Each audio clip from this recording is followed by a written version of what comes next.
मेरे पास प्रश्नों की एक सूची है। बहुत सुंदर प्रश्न हैं, किंतु 61 प्रश्न हैं, तो हम लोग छोटे छोटे करके इनके उत्तर देंगे। जिसको भी और विस्तार से आवश्यकता है वो एक तो मूल सब माँ श्री अरविंद की वाणी में है और वे संपर्क कर सकते हैं ईमेल के द्वारा। पहला प्रश्न है, इज एवरीथिंग एनर्जी? क्या सब कुछ ऊर्जा है? अगर हम विज्ञान की दृष्टि से देखें तो एक दृष्टि से हाँ, हम जड़ तत्व को ऊर्जा के अंदर समाहित कर सकते हैं। लेकिन अगर हम अध्यात्म की दृष्टि से देखें तो एक मूल जड़ तत्व है, मूल स्वरूप में। अभी जो जड़ तत्व है वो नहीं, मूल स्वरूप में जड़ तत्व जो ईश्वर ने अपने ही अंदर से, स्पिरिट ने अपने अंदर से प्रकट किया है और अपने ही अभिव्यक्ति के लिए। तो ऐसा नहीं कि जड़ तत्व केवल ऊर्जा से बना है, ये उचित नहीं होगा। और ईश्वर तत्व यानी उनके अंदर वो कौन सी, क्या उनको अगर हम वैज्ञानिक दृष्टि से देखने की चेष्टा करें तो हम कहेंगे उनको कि सच्चिदानंद, यानी वो ट्रूथ है, ट्रू सब्सटेंस। एक ऐसा सब्सटेंस से उनका ट्रूथ एग्जिस्टेंस है, ट्रू एग्जिस्टेंस जो जिसका विघटन नहीं हो सकता, विनाश नहीं हो सकता, इसीलिए उनको अविनाशी कहा गया।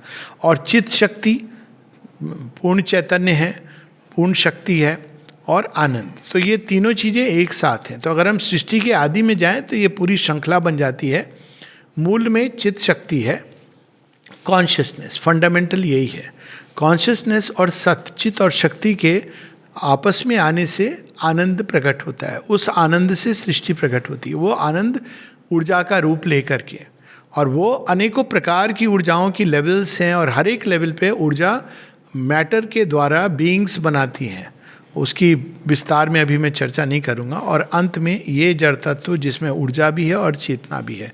तो हम एक प्रकार से देखें तो केवल ऊर्जा नहीं है, ऊर्जा के पूर्व चेतना है, चेतना, ऊर्जा और जड़ तत्व। अगर हम इसको प्योर वैज्ञानिक दृष्टि से देखें, और इसके बहुत सारे प्रैक्टिकल वो लाभ हैं इस तरह से देखने का। क्योंकि अगर हमको ऊर्जा बदलनी है तो हमें चेतना को बदलना है। इसीलिए माता जी बताती हैं, to change the consciousness is the whole the truth of yoga. योग में अगर चेतना नहीं बदल रही है और आप केवल ऊर्जा बदल रहे हैं, प्रयास कर रहे हैं, तो चूंकि चेतना नहीं बदली है, आप कितने भी प्राणायाम कर लीजिए, कितने भी ऊर्जा को बदलने के साधन कीजिए, वो वापस वहाँ पे आ जाएगी। तो चेतना को बदलना, जो मूल है वो चेतना है, फिर ऊर्जा है और जड़ तत्व है। दूसरा प्रश्न है, कितने प्रकार की ऊर्जा है? तो अब अगर हम केवल भौतिक स्तर पे देखें तो अनेकों प्रकार की ऊर्जा है। सौर ऊर्जा है, और सौर ऊर्जा के भी 3 प्रकार हैं, जड़ के अंदर जो छिपी है।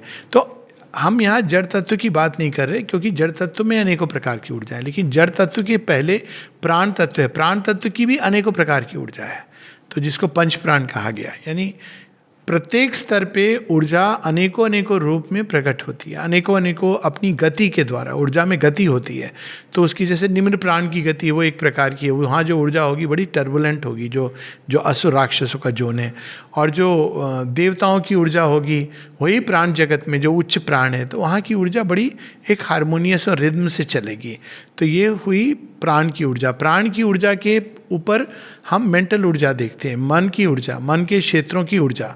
तो वो एक अलग प्रकार से प्रकट होती है। मन की तीव्र गति हो सकती है, मन की सूक्ष्म गति हो सकती है, इत्यादि इत्यादि।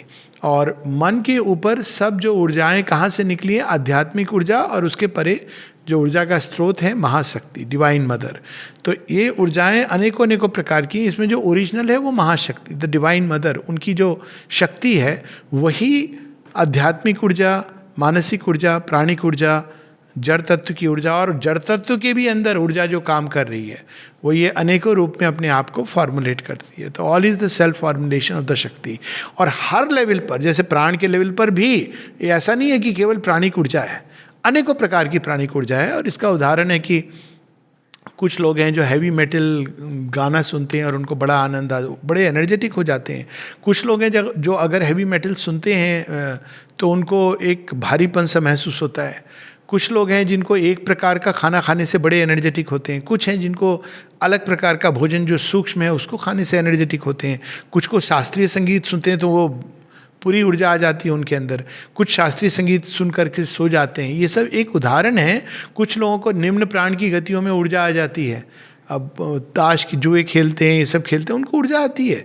और कुछ लोग हैं जो अगर ऐसा दृश्य भी देखे थोड़ी देर तो उनको एक उबक आती है।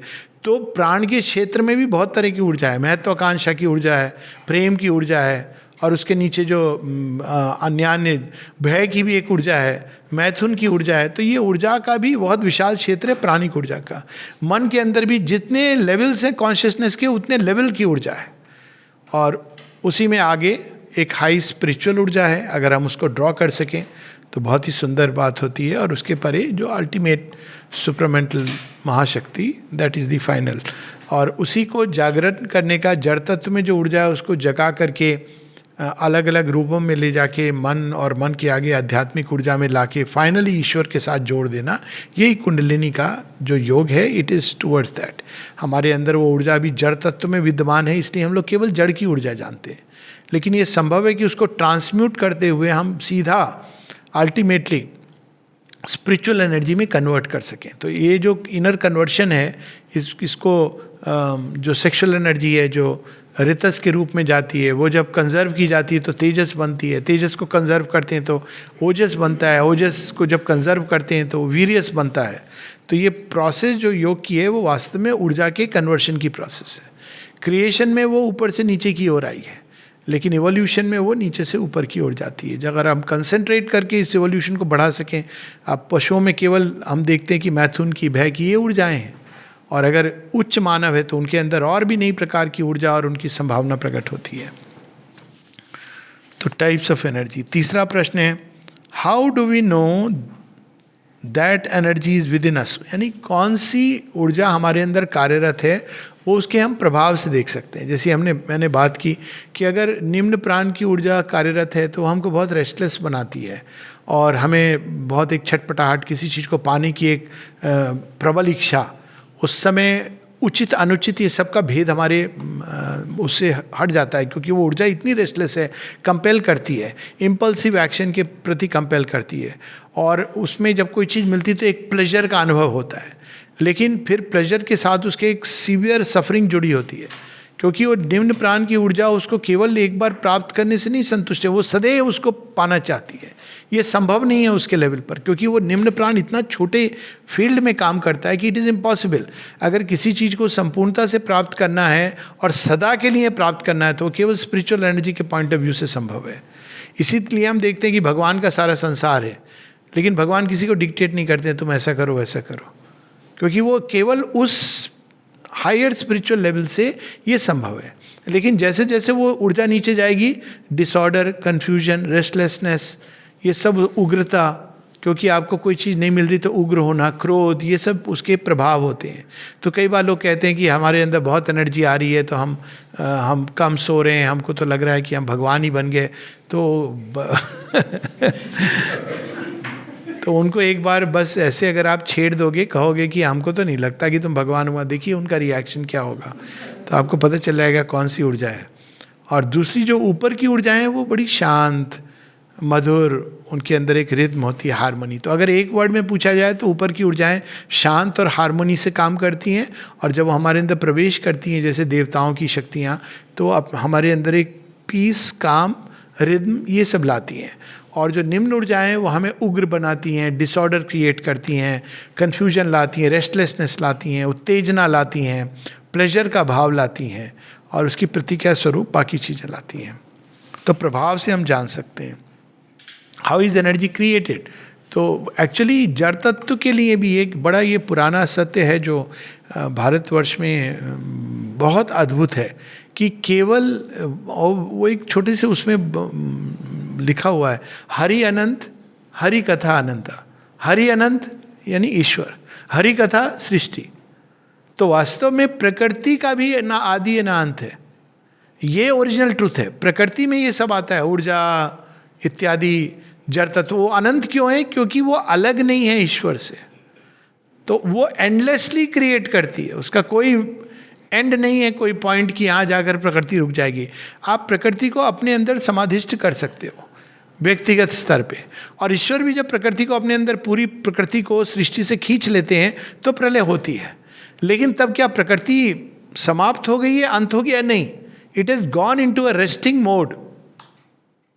तो जो अंत नहीं होता जिसका, वो क्रिएटेड भी नहीं है, इट इज अनक्रिएटेड।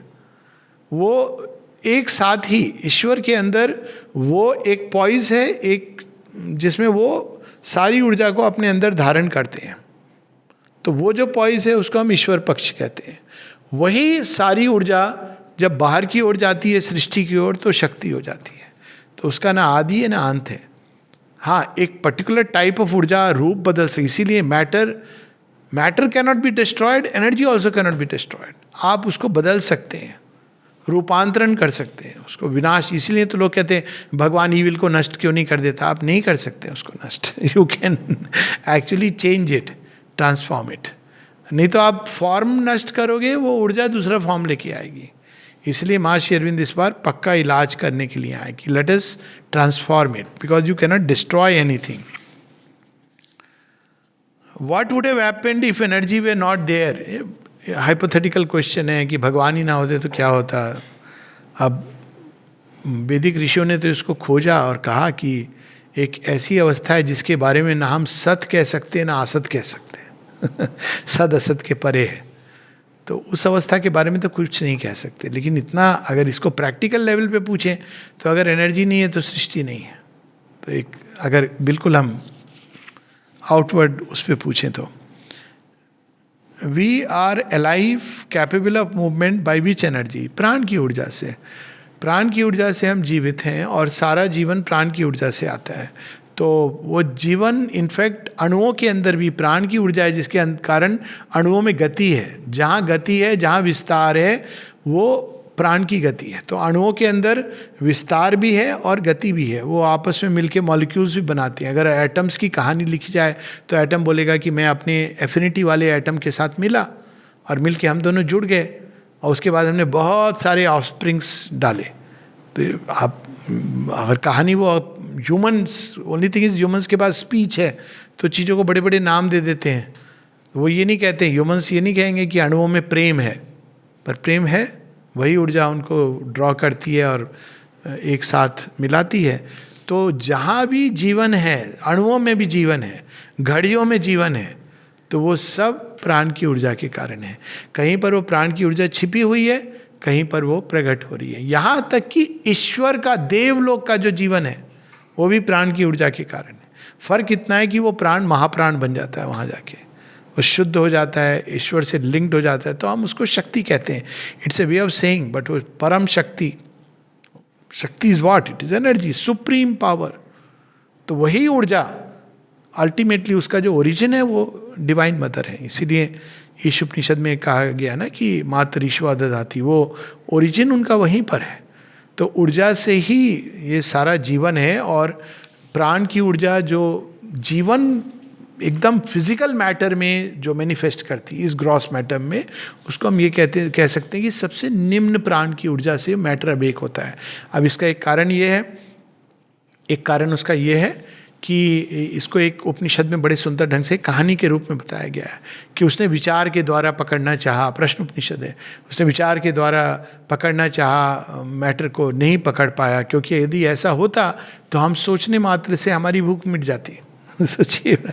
फिर उसने भाव से पकड़ना चाहा तो नहीं पकड़ पाया पुरुष ने, क्योंकि अगर ऐसा होता तो हमारे मात्र महसूस करने से हमारी भूख मिट जाती। तो अन्न ब्रह्म जो है, जो अन्न है, जो ग्रॉस मैटर है, अन्न is not just food but जो ग्रॉस मैटर है, उसको पकड़ने के लिए वो इतना कठोर है कि ऊर्जा को इस कदर दुर्दांत होना पड़ा, भयानक रूप धारण करना पड़ा, उग्र रूप, रुद्र रूप, कि वो उसको झकझोर दे।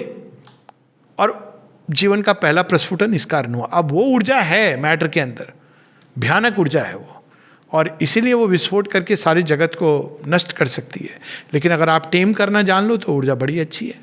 सो ये ऊर्जा का पूरा खेल है। लेकिन जो मैटर के अंदर जो जीवन पहले आता है वो उस प्रचंड ऊर्जा से आता है, जिसका जो हम कह सकते हैं एकदम लोअर फॉर्म में आकर के उसके अंदर उग्र भाव से, रुद्र भाव से शेक करती है। इसीलिए जो पहले प्राणिक फॉर्म्स होते हैं धीरे धीरे एनिमल्स तक, वो उसी का खेल चलता रहता है। बाद में मनुष्य के आने से जब मन आता है तो वो प्राण की ऊर्जा को संयत करता है, थोड़ा ऊपर की ओर उठाता है। हायर एनिमल्स में भी हम भावनात्मक ऊर्जा देखते हैं, उसके नीचे भावनात्मक ऊर्जा नहीं है।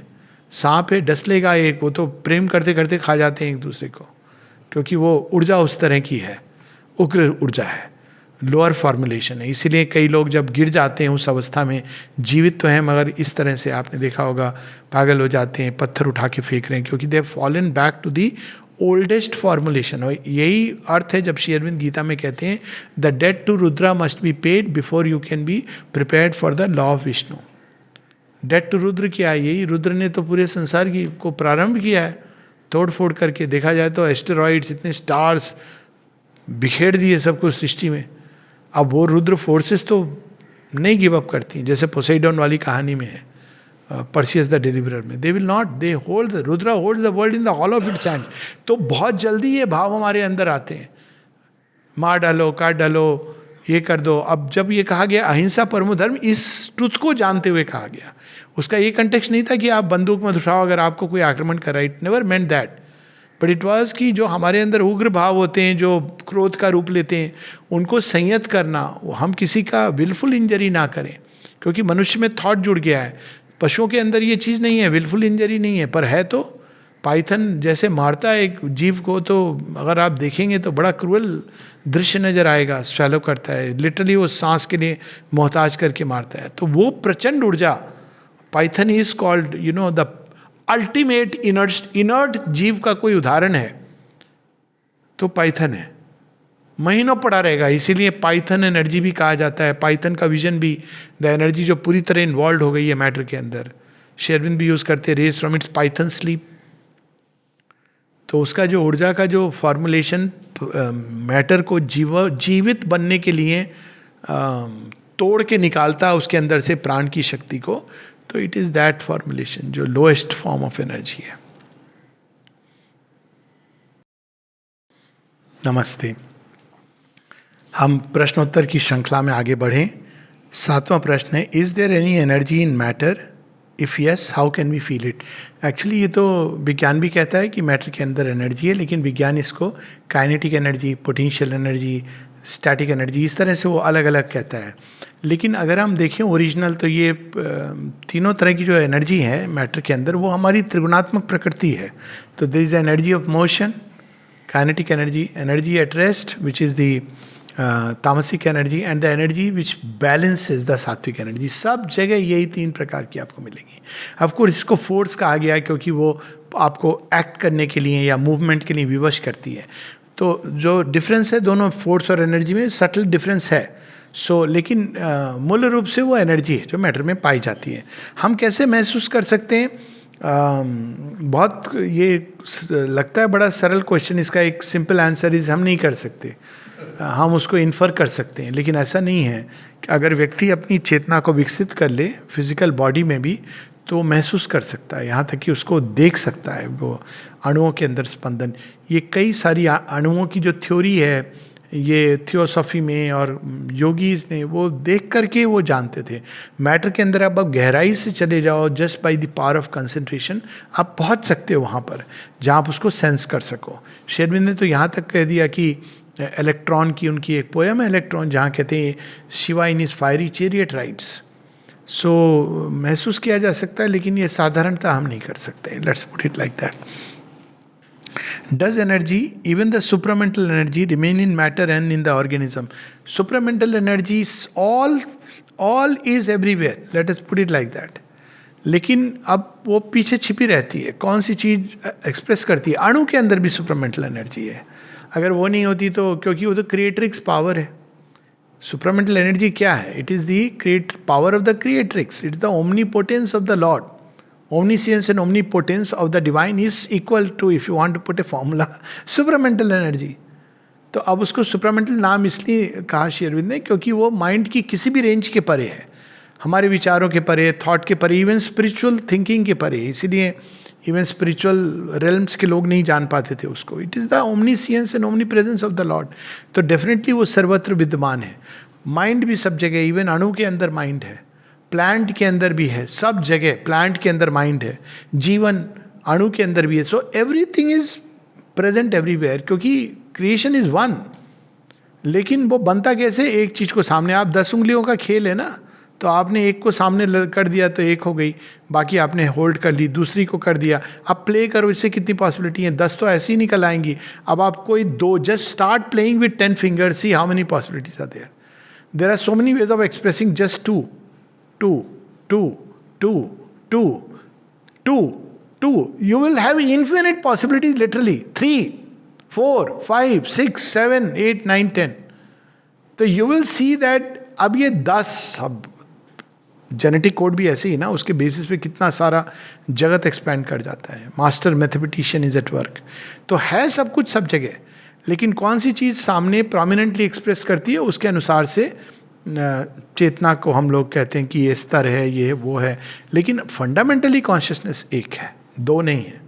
पर वो किस तरह एक्सप्रेस करेगी? जैसे व्यक्ति एक है, जब वो गुस्सा होता है तो एक प्रकार का मनुष्य निकलता है उसके अंदर से, जब वो भगवान के सामने भक्ति कर रहा है तो अलग प्रकार का मनुष्य निकलता है।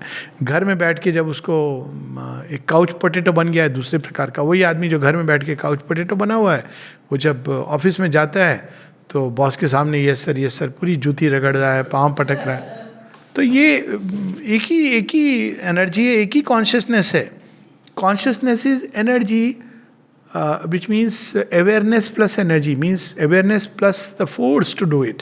That is consciousness. तो सब जगह कॉन्शियसनेस है, सब जगह एनर्जी है। Are energy and power different? Well, energy gives power, so power is it is like saying अब जैसे अब हम लोग कहते हैं अपने बारे में, मैं कह सकता हूँ कि doctor Alok Pandey and healing, are they same? Well, Dr. Alok Pandey engages in healing. A doctor heals. So, पर वो जो healing जो process है, power वो है जो जिसके अंदर ये क्षमता है। Power is literally the क्षमता। लेकिन वो क्षमता कहाँ से आती है? एनर्जी से। तो एनर्जी उसकी बेस है। जैसी एनर्जी होगी उतनी आपकी क्षमता होगी। मेटेरियल एनर्जी की मेटीरियल पावर क्षमता होगी, वाइटल एनर्जी की वाइटल पावर की क्षमता होगी, डिवाइन शक्ति की डिवाइन पावर की क्षमता होगी, यानी सब कुछ वो कर सकती है। सो इस प्रकार से स्लाइट डिफरेंस है। डू थिंग्स और objects exchange energy all the time? All universe is a single plan. आप एक अणु को एक जगह रख सकते हो, एक इलेक्ट्रॉन को, और अगर आप उसको कंबाइन करके मेजर करोगे चंद्रमा में या मंगल ग्रह में, उस इलेक्ट्रॉन के साथ किसी दूसरे इलेक्ट्रॉन को जोड़ के, तो दोनों इंटरलिंक्ड पाए जाएंगे। एक में अगर स्पिन मूवमेंट हो रहा है, दूसरे में काउंटर स्पिन हो रहा है। ये पूरी सृष्टि कनेक्टेड है। इसी को यज्ञ कहा गया हम लोगों की भाषा में, कि यज्ञ क्या है? आप सब आहुति डालते हैं, फिर उसमें सब ऊपर जाता है, अंत में प्रसाद मिलता है जो सब वितरित करते हैं। तो ये सृष्टि एक है, लेकिन वो अनेकों पार्ट सब कनेक्टेड है। इवन जैसे शरीर के अंदर एक छोटी सी भी सेल आपके डीपेस्ट हाईएस्ट लोएस्ट प्रोसेस से कनेक्टेड है, तो उसी प्रकार से सारे संसार में एक इंटरकनेक्टिविटी है। सो ऑब्जेक्ट्स तो बल्कि can be charge with energy and transmit energy. फूलों के द्वारा माँ करती थी, स्टोन्स हैं, उनको आप एनर्जी के द्वारा चार्ज कर सकते हो। जैसे मोबाइल को चार्ज करते हो, तो कई बार कोई चीज़ को आप एक जगह रखे रहते हो, वो आपका पूजा घर है, तो आप उसके अंदर एक स्पेशल चार्ज आने लगता है। या कोई व्यक्ति है जो संत महात्मा किसी चीज़ को यूज़ कर रहा है, रिवर्स भी ट्रू है। तो हर किसी की कोई भी चीज़ आप ले रहे हो, तो वो ऑब्जेक्ट तो मटेरियल है, लेकिन वो चार्ज्ड है। तो how can we know about the energy that every object retains in it? अब वो तो एक पूरा विज्ञान है। One can know, one can study. जैसे मटेरियल एनर्जी को हम स्टडी करते हैं, वाइटल एनर्जी, प्रोसेस सिमिलर होगी, लेकिन उसके मेजरमेंट अलग होंगे। उसके मेजरमेंट इस तरह के होंगे कि प्राणिक ऊर्जा से आप क्या क्या कर सकते हो, इफेक्ट के द्वारा हम जान सकते हैं। Healing, is it possible by pranic energy? Do an experiment and see. क्या थॉट की ऊर्जा के साथ हम हीलिंग कर सकते हैं? Do an experiment and see. क्या थॉट के साथ हम फिजिकल ऑब्जेक्ट मूव कर सकते हैं? ये भी एक एक्सपेरिमेंट हुआ था, टेलीकाइनेसिस इत्यादि। May be you cannot, that doesn't prove that it cannot do it at all. May be one needs ट्रेमेंडस concentration. Judo, karate, ये सब इसी पर बेस्ड है। तो लेकिन जो जिस फील्ड की एनर्जी आप स्टडी करोगे, उस तरह की आपको प्रोसेस यूज़ करनी है। तो it can be study if one wants to take up. Kirlian photography के द्वारा स्टडी किए लोगों ने, ऑरा को स्टडी किया है। सब कुछ स्टडी किया जा सकता है, लेकिन योगियों ने इसको सूक्ष्म दृष्टि के द्वारा स्टडी किया। अब योगी कैसे जानता है कि आप बीमार हो? माएँ भी जान जाती हैं, वो देखते हैं आपका चेहरा और पता चलता है कि आपका आभा मंडल इस समय संकुचित हो रहा है, आभा मंडल में स्पॉट्स आ रहे हैं, तो कह देते हैं आप बीमार हो। उनको पूछने की जरूरत नहीं पड़ती कि आज आपका हाजमा ठीक है कि नहीं, बुखार है कि नहीं। और रिवर्स भी ट्रू है कि आप सिम्टम्स लेके जा रहे हो, आपका आभा मंडल ठीक है, तो आप कहते हो आपको कोई बीमारी नहीं है। तो ये तो डेवलप करके इनर साइड को हम लोग जान सकते हैं, योग के द्वारा वो डेवलप होती है। Is there any difference between scientific energy and spiritual energy? Scientific energy नहीं है, साइंटिफिक एक अप्रोच है, साइंस की अप्रोच है, और वो अप्रोच मटेरियल एनर्जी को ही सब कुछ समझता है। तो वो स्पिरिचुअल एनर्जी को भी मटेरियल एनर्जी का एक रूप समझता है, तभी वो एकदम ये सब जड़ पाषाण ही है, और स्पिरिचुअल एनर्जी भी मैकेनिकली एक्ट करती है। तो भगवान को भी वो अल्टीमेटली अगर देखता है तो एक मैकेनिकल पावर के रूप में देखता है, जो संसार में मैकेनिकली काम कर रही है।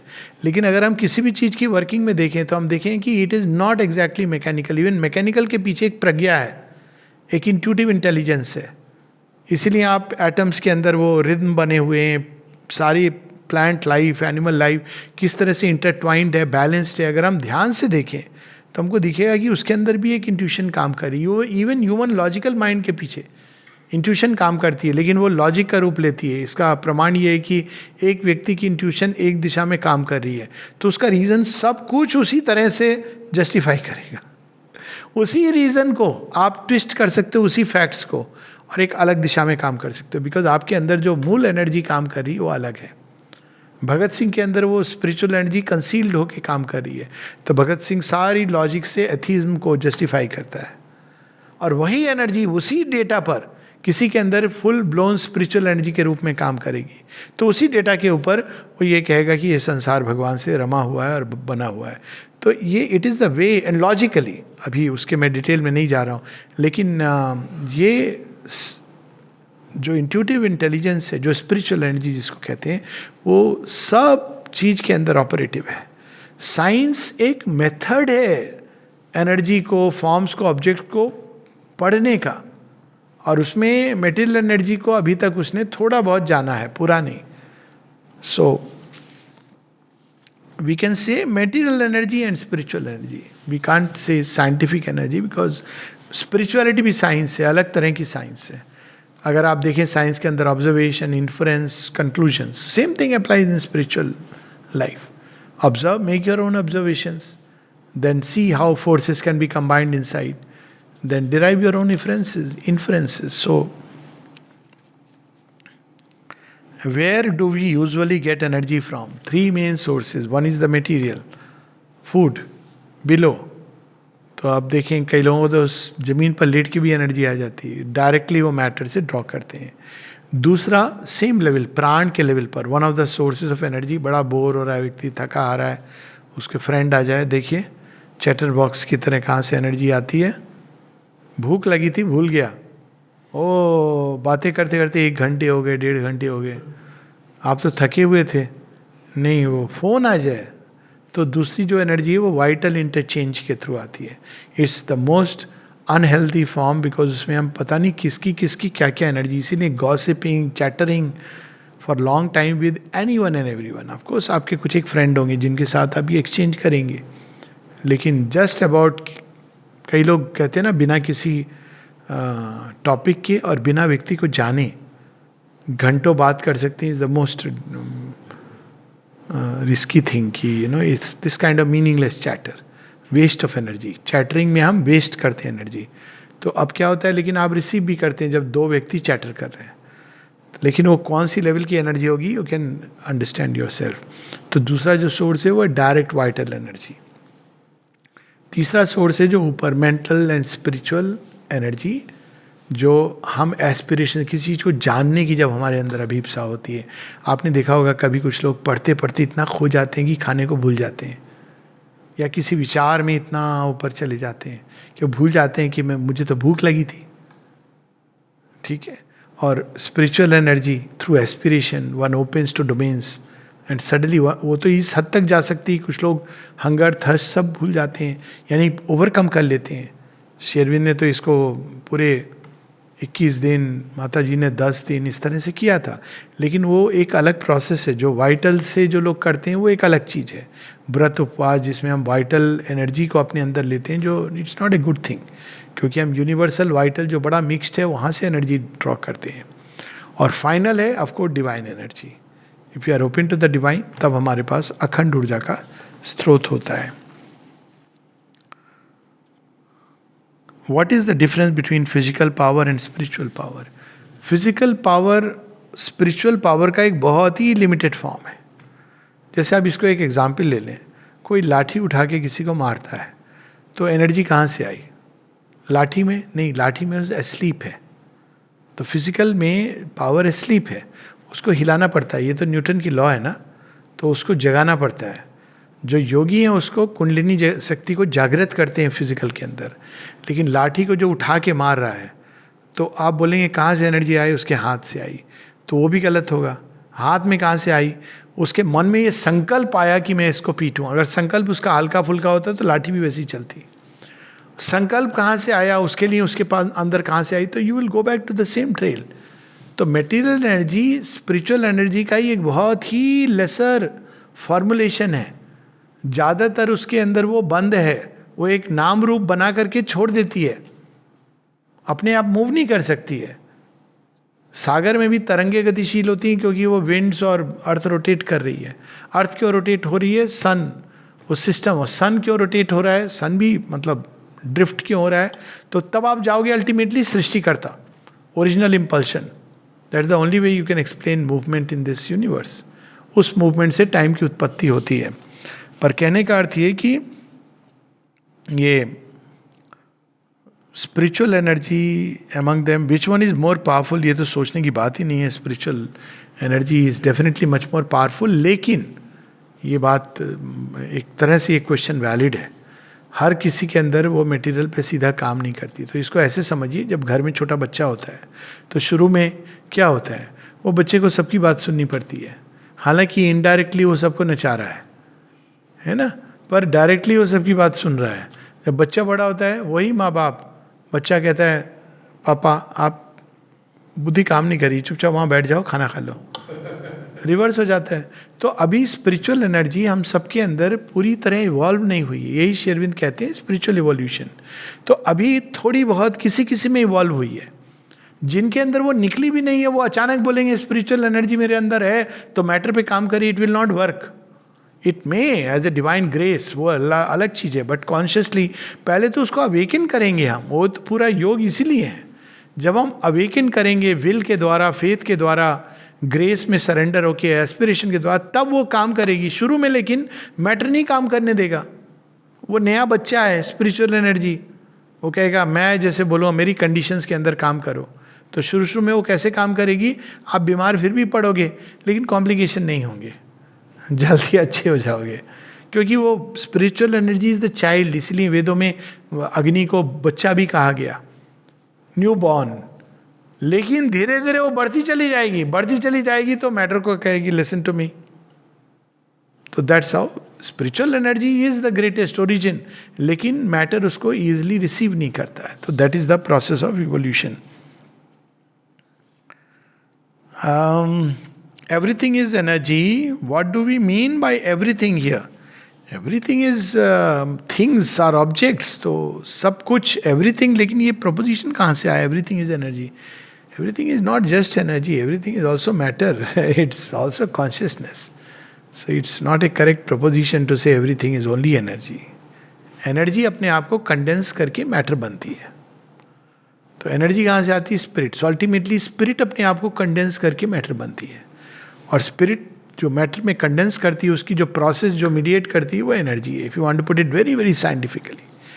पर वो एनर्जी जो ऊपर में कंडेंस कैसे करती है? खुद को ही वो स्पिरिचुअल सब्सटेंस को लेके धीरे धीरे धीरे धीरे कंडेंस करते करते अब एनर्जी को भी अपने आप को आत्मविलोपन करना है।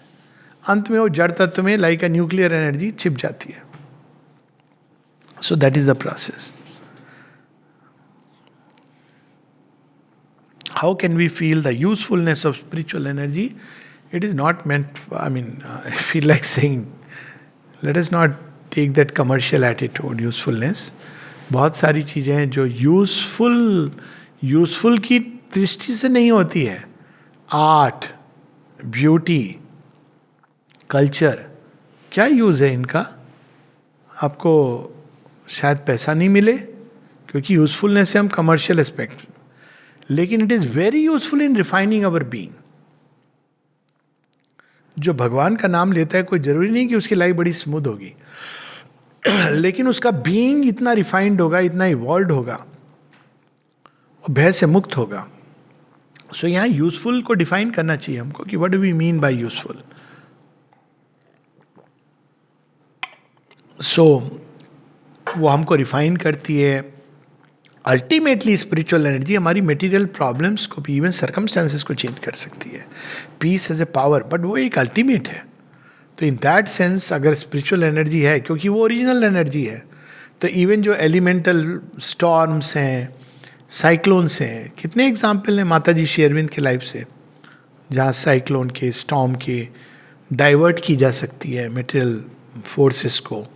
अभी सुनामी हुआ था जब पौंडीचेरी में, तो लोगों ने एक्सपीरियंस किया था। Pondicherry was the only place left safe, 5 kilometers this way that way from, if you take the ashram as a centre, 5 kilometre की रेंज में कुछ नहीं हुआ। सब इसका डिस्कशन हुआ था एनडीटीवी और किस पर कि वो कैसे बच गया। People try to understand through coastline and all that, but there was no conclusive thing. So अगर स्पिरिचुअल एनर्जी, वो तो बहुत, क्योंकि इट्स अ सुप्रीम एनर्जी, कई सारी चीज़ों को वो अपने आप उसकी प्रेजेंस में नहीं आ सकते। आप आग जला लीजिए, बहुत सारे जानवर आएंगे नहीं आपके पास।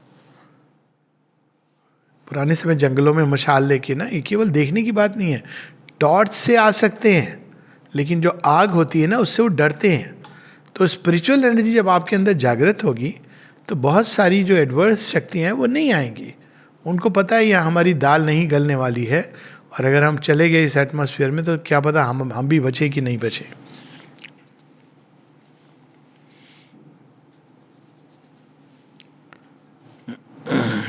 If everything is energy, why do we feel the need for energy when we are weak? तो ये तो गलत प्रपोजिशन है। Everything is not energy. Matters, take matter and material bodies including our own body. हम सब एक vessel हैं, energy के पात्र हैं। तो पात्र से जब चली गई एनर्जी तो हमको चाहिए, अगर हमने उसको निम्न एनर्जी, अपने आप वो फ्लो तो करेगी अंदर में, लेकिन अगर वो लो लेवल की आ गई, बीमारी क्या करती है? बीमारी में भी तो एनर्जी अंदर होती है, डार्क एनर्जी होती है। एक आप देखिए, एक आदमी जो मस्तिष्क जिसका गलती से विक्षिप्त हो जाता है, 4-4, 5-5 दिन नहीं खाते हैं, और इतने एग्रेसिव, वायलेंट, इतनी शक्ति कहाँ से आती है उनके अंदर? तो वो एक अलग प्रकार की एनर्जी है, डार्क एनर्जी है, नेगेटिव एनर्जी है, आसुरिक एनर्जीज होती हैं। तो बीमारी में उस तरह की एनर्जी, वो एनर्जी क्या करती है? हमारे अंदर फियर, भय से कांपने लगता है आदमी, मर जाऊंगा ऐसे सोचने लगता है। तो वो एनर्जी डिसइंटीग्रेशन की एनर्जी है। इसको हम लोग कहते हैं कि एनाबॉलिक एनर्जी, कैटाबॉलिक एनर्जी। तो वो डिसइंटीग्रेशन की एनर्जी होती है। कैटाबॉलिक एनर्जीज, एनाबॉलिक एनर्जीज हैं जो बिल्डअप करती हैं चीज़ों को। तो एनर्जी, जो कैटाबॉलिक एनर्जी को अगर हम अपने अंदर बुलाएंगे तो हम तो वीक फील करेंगे, क्योंकि वो तो डिस्ट्रॉय करेगी, उसका काम ही यही है। अगर आप, कोई व्यक्ति अगर एसिड पी ले, उसके बाद जलेगा, अंदर पी ले तो मरने वाला है, तो क्यों ऐसा हो रहा है? क्योंकि उसने एसिड पी लिया। एसिड के अंदर ये प्रभाव की शक्ति। तो जब हम वीक क्यों फील करते हैं? क्योंकि हमने डिसइंटीग्रेशन की एनर्जीज को अपने अंदर बुला लिया। हम डोर खोल देते हैं through an action, through speech, विचारों के द्वारा हम डोर खोल देते हैं। फियर, कॉमनेस्ट कॉज, हम फॉल्सहुड, उन शक्तियों के प्रति डोर खोल देते हैं जो हमको डिप्लीट कर देती हैं। वो आके आपके घर में हलवा पूड़ी आपने बनाई, घर के 4 सदस्यों के लिए, 50 लोग आ गए, आपने कहा हम तो खिलाएंगे, वो लूटने लगे। आपने दरवाज़ा खोला था उनके आने के लिए, आपको पता नहीं था कि ये तो आप मेरे घर पर ही कब्जा कर लेंगे। लास्ट में आपको कहते हैं टाटा बाय बाय, ये घर हमारा है, तो व्यक्ति, हम कहते हैं मृत्यु हो गई। आपने डोर खोला अनथिंकिंगली, वो आ गए, अंदर आके उन्होंने लूट लिया। अब आप कह रहे हैं एनर्जी नहीं है, नेचुरली। अब फिर वो जब खत्म कर लेंगे तो क्या करेंगे? वो घर को छोड़ के चले जाएंगे। अगर व्यक्ति फिर भी रहता है तो अब उसको फिर से भरना पड़ेगा। तो वो डार्क एनर्जीज के प्रति हम खुल जाते हैं, इसलिए हम डार्क एनर्जीज सोख लेती हैं इनको। How can we recognise the supreme conscious energy and unite with him?